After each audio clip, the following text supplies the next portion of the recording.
Roger, which I think he may have inherited in part from after Diamonds Are Forever, where they were already getting into that area of too much hardware.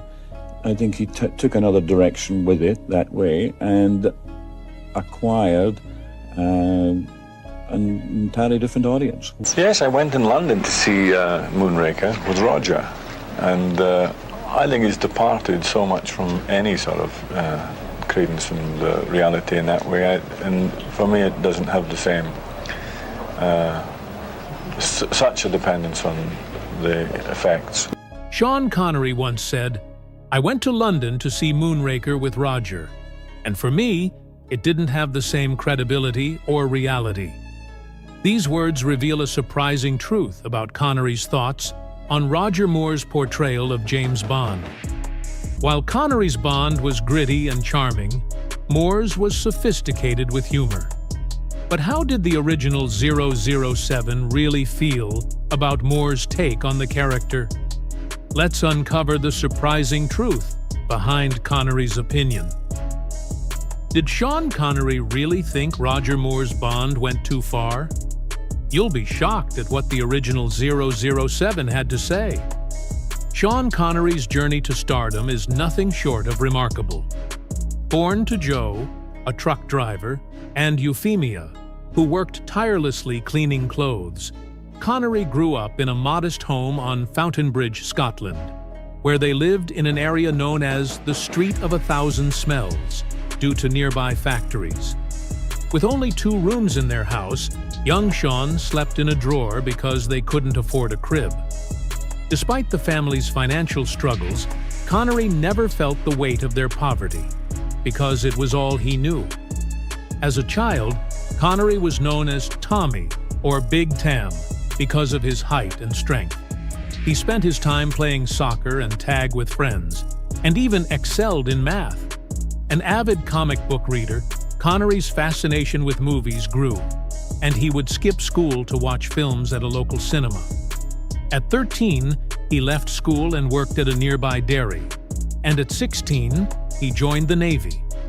His stint in the Navy was cut short by stomach ulcers, but Connery's adventure continued as he returned to civilian life, doing everything from shoveling coal to modeling for art students. He eventually joined the Dunedin weightlifting club, not so much to get fit, but to impress the local girls. His efforts paid off when he was nominated for the Mr. Universe contest in 1953. He didn't win, but his confidence caught the eye of a local casting director, leading to his role in the Rodgers and Hammerstein musical, South Pacific. Despite his lack of singing or dancing skills, Connery's striking looks made him a standout. It was then that he adopted the name Sean Connery, inspired by his favorite film character, Shane, played by Alan Ladd. His early years saw him in various TV and film roles, but his lack of formal education was something Connery wanted to improve. He dove into classic literature, reading works by Tolstoy, Proust, and Joyce, but always retained his street-smart edge. Connery's tough guy persona became more apparent when, in 1958, he found himself in a scuffle with Lana Turner's boyfriend, Johnny Stompanato, while filming Another Time, Another Place. During this time, Connery fell for Australian actress Diane Cilento, despite her being married. Their relationship deepened when she contracted tuberculosis, and Connery chose to stay by her side, even turning down a role in El Cid to care for her. This decision didn't hurt his career, though. His acting talents were soon recognized, and Connery landed a contract with 20th Century Fox. Eventually, producers Harry Saltzman and Albert Cubby Broccoli chose him to play the iconic role of James Bond in the film Dr. No, and the world was introduced to the suave, fearless secret agent, Bond, James Bond. In 1962, Dr. No introduced us to the iconic spy, James Bond, as he took on the villainous antagonist attempting to seize control of American rockets. The success of Dr. No led to 2 more Bond films, From Russia with Love in 1963 and the massively popular Goldfinger in 1964. Thunderball, 1965, surpassed them all in ticket sales, followed by You Only Live Twice in 1967. Connery's portrayal of Bond, with his magnetic charm, undeniable charisma, and morally questionable ethics, became the epitome of the quintessential British spy, even as he hid his early balding under a wig. Harry Saltzman, one of the producers, reflected on Connery's fit for the role, saying they knew right away that he was born to play 007, without the need for a screen test. Beyond Bond, Connery also showcased his talent in various films, including Alfred Hitchcock's Marnie and the Hill, 1965, A Fine Madness, 1966, Shalako, 1968, and The Molly Maguires, 1970. In 1971, he officially retired from the role with Diamonds Are Forever, making way for Roger Moore to take over in Live and Let Die, 1973.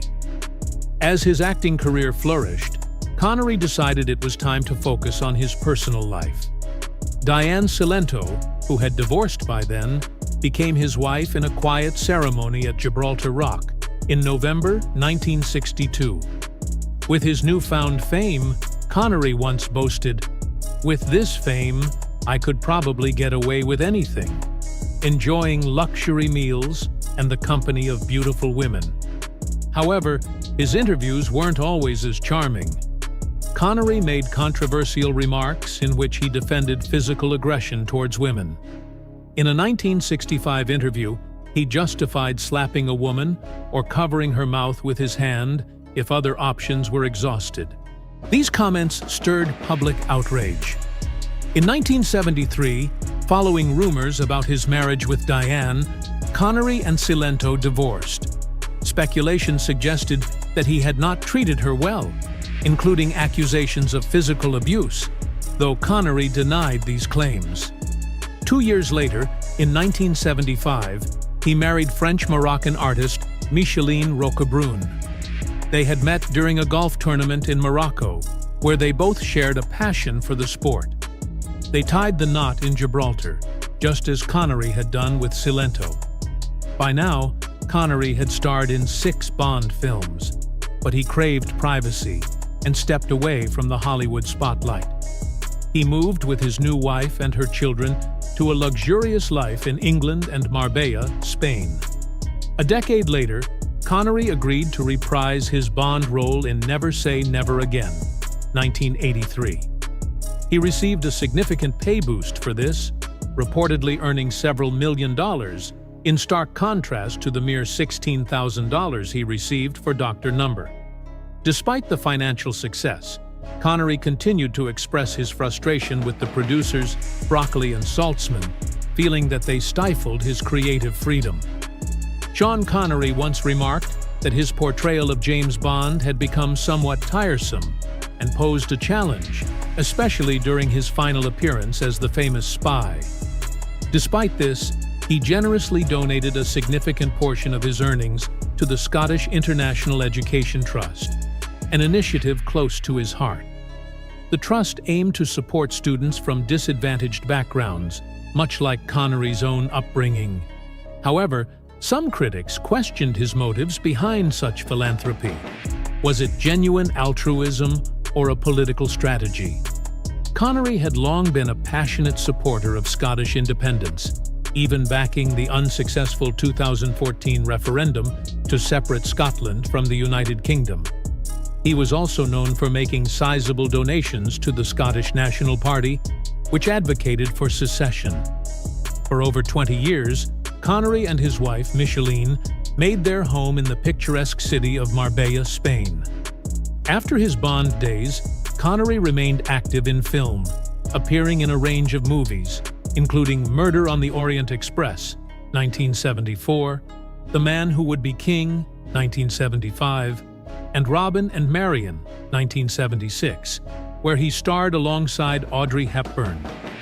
Other notable projects included The Great Train Robbery, 1979, Time Bandits, 1981, Highlander, 1986, and The Name of the Rose, 1986, the latter of which earned an award from the British Film Academy.